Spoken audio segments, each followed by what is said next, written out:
Sanchez, Superintendent of Schools, and I hope everyone's doing well. For our students and our staff, we miss you.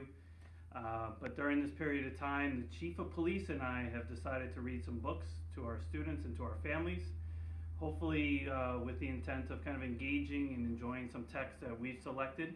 We hope to hear from you. If you like certain aspects of the books, let us know.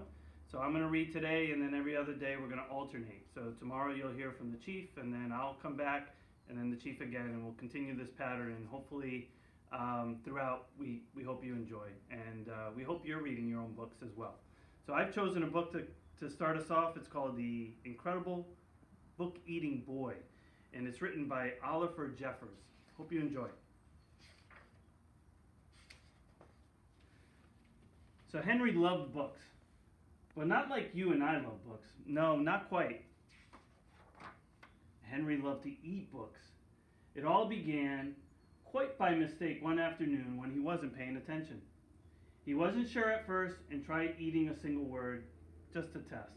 Next, he tried a whole sentence, then the whole page.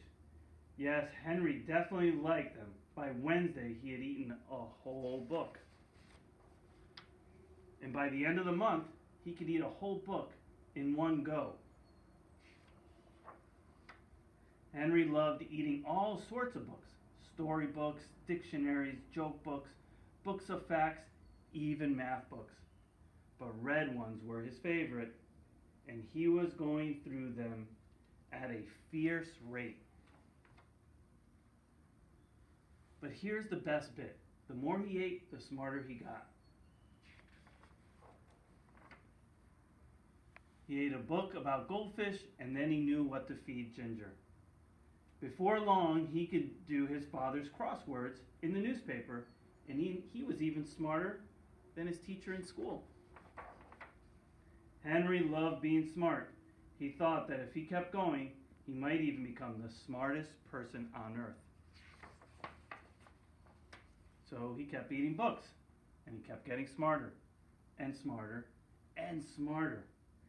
He went from eating books whole to eating them 3 or 4 at a time.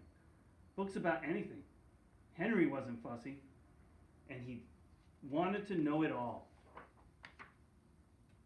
But then things started going not quite so well. In fact, they started going very, very wrong. Henry was eating too many books, and too quickly at that. He was beginning to feel a little ill. But here's the worst bit. Everything he was learning was getting mixed up. He didn't have time to digest it properly. It became quite embarrassing for him to speak. Suddenly, Henry didn't feel very smart at all. More than one person told him he should stop eating books. So Henry gave up eating books and sat sadly for a long time. What was he to do?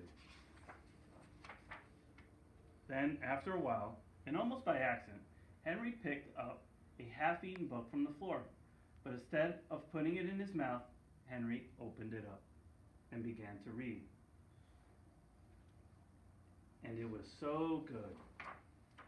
Henry discovered that he loved to read, and he thought that if he read enough, he might still become the smartest person on earth. It would just take a little bit longer. Now Henry reads all the time, although every now and then, you can see he took a little chunk of this book. So I hope you enjoyed the book entitled The Incredible Book Eating Boy. And I hope during this period of time that everyone's taken some time to read their own books. So I look forward to hearing your thoughts on the text, and look out for Chief Sylvester's book next. Thanks.